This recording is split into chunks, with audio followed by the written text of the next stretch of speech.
It seems like as your income increases, the more services you use. And for women, they're very used to using services.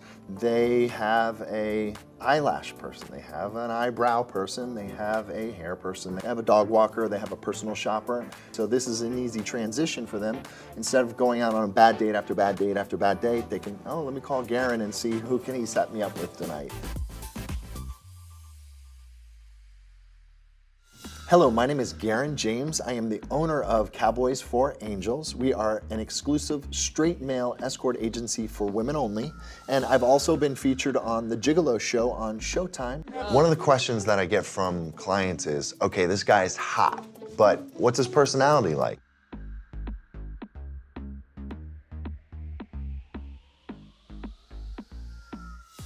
Prior to owning Cowboys for Angels, I was an international male model, and that lifestyle was jet set, traveling constantly, getting flown for different jobs, and it was really exciting. And a lot of the times when you're shooting, there's a party to go to after with the photographers, with the people who run the company. I remember I was at a party and somebody had this little white substance, and I tried a little bit of it, and ended up that I just fell in love with it. I mean, it was like an immediate reaction that I just fell in love with this drug, and it became an obsession of mine. I ended up getting blackballed from all of my modeling agencies for missing jobs. At that point, I was just so bad with my addiction that I couldn't hold a normal job. So the best thing for me was working as a day laborer in a construction site and basically lived out of my car. That's what drugs do to people. Addiction becomes cunning, baffling, and powerful, and it really, really, really makes you rewrite your morals. The behavior is, I need to get high. That's the only thing that I can think of right now. Right here is, I need to get high, and how am I gonna do that? And who do I need to screw over to get it? Your family members that you wouldn't ever hurt or harm are usually the first people that you harm. You know, steal from mom, mom's not gonna call the police on you.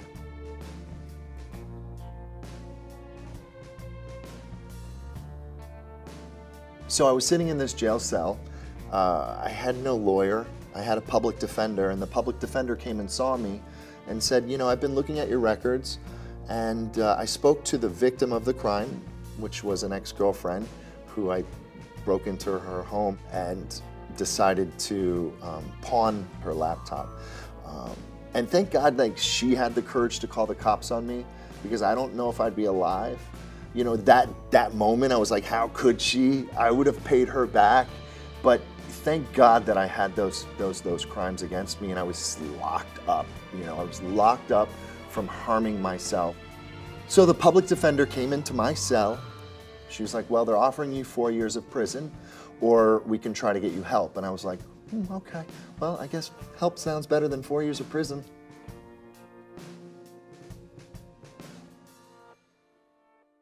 When I was at that gallery, I met a woman, and we started dating.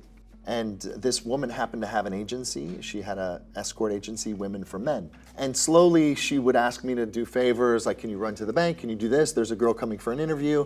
And really, I just saw the whole business and learned it from A to Z. She looked at me one day and she said, you should start an agency, Men for Women. And I went online and I saw there wasn't any. There was Men for Men, Women for Men, and that was basically it. And so I built the website and got no calls. And then we started to get people calling, like press people calling and saying that we were fake, and that it was all fake, and that there's no such thing, there's no woman that would ever hire a man. You know, the men actually secretly saw men, because there was no way for a man to make any sort of career or living off of just women scheduling them. And so we got a lot of hate press at the beginning.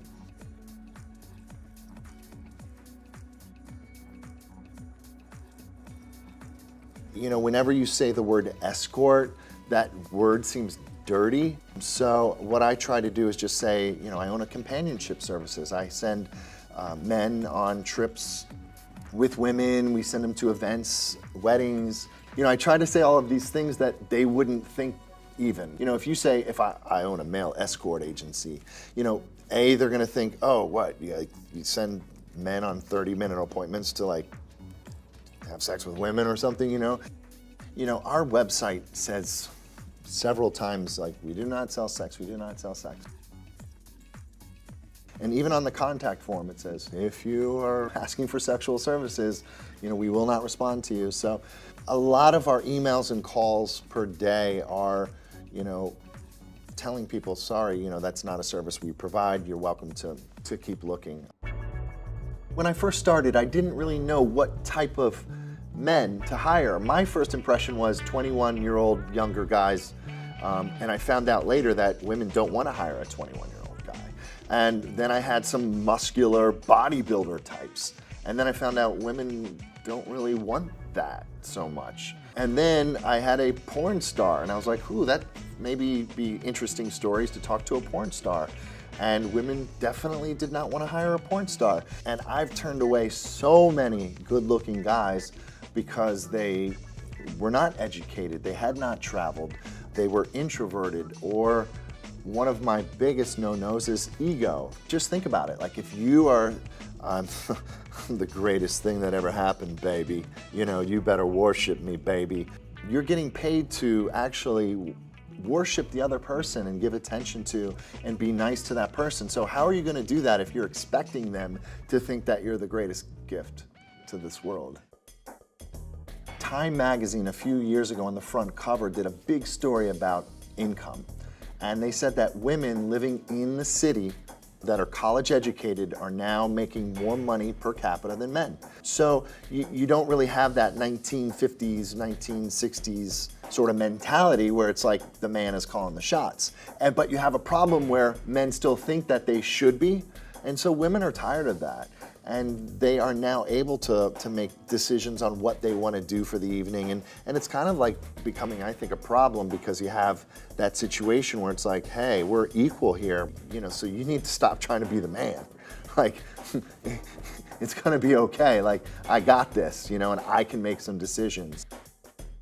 We have a lot of women that are going through a tough time in their life. They don't feel safe with men and they need something like a professional. I had no idea that I would learn everything that there is to learn about divorce going through this process.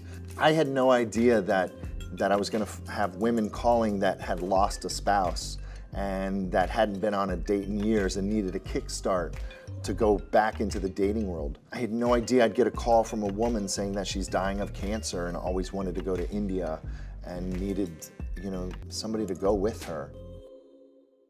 When you have an addict, the person that usually gets hurt the most is obviously the family members. And for me, the person that I hurt the most was my mother. I remember her praying over me, and I remember her crying over me.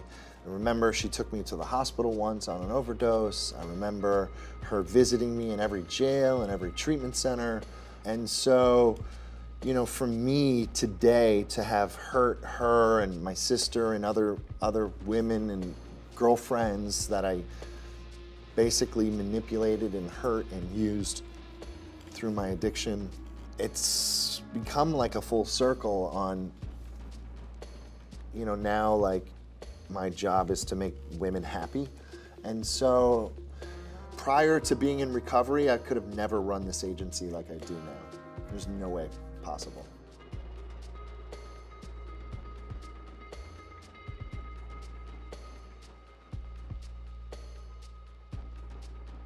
This month is National Recovery Month, and after 10 years, I have not ever once mentioned that I'm in recovery or that I have this troubled past, and I just wanted to make it an issue. Like, finally, I feel comfortable, like, I've got 10. So it's not like if I had 8 or 7, maybe I could mess up, but I feel like I have 10 now. And so I wanted to sort of come out of the closet for this for this month and let people know. You know, I'm really, really tired of just the press about fentanyl and all of these deaths and the rising death tolls. And, you know, if that's all that we put out there into the universe, then that's all the drug addict is gonna see is like that I'm gonna die soon. You know, and we need to put out more of these stories about a hopeless, helpless drug addict, crackhead with 7 felony convictions can turn his life around and give up that desire to use drugs and alcohol and find a new way of life and find a successful business, started from scratch, and find a family and like live a productive member of this society. And like, so I'm here, right now to tell you that there is help out there, that you can find a 12-step program, that you can find a detox, that you can find a treatment center. And like, if I can do it, like if I can do this, like anybody can do it.